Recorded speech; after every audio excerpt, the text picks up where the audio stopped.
sometimes it's not about what you need to start. It's actually more about what you need to end. Have you ever noticed how we hang on to things way longer than we should?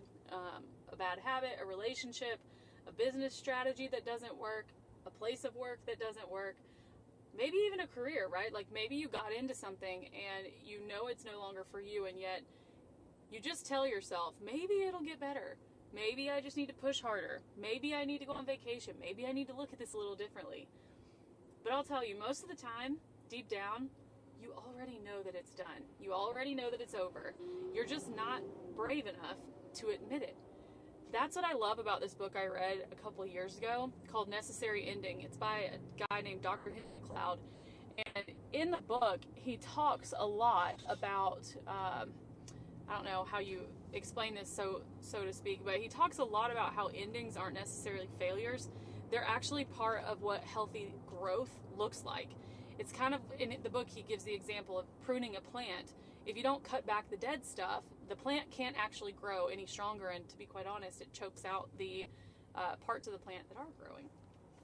This hit me when I read the book, and I think about it a lot now because I've been guilty of hanging on to things for too long, to relationships, to projects, to even ways of doing business that just aren't working anymore. And the truth is that it's going to cost you more for holding on to that stuff than it ever will for letting go of it. So here's the thing.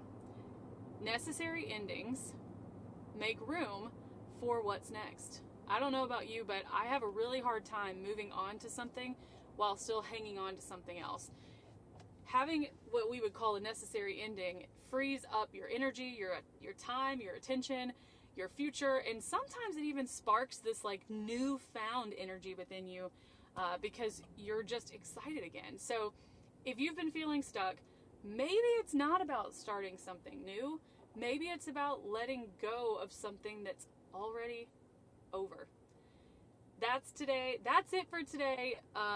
If you want to grab the book Necessary Endings, it's super short. I'm sure you can find it on Amazon. I'm not selling this book to you. I'm just telling you it's a great book.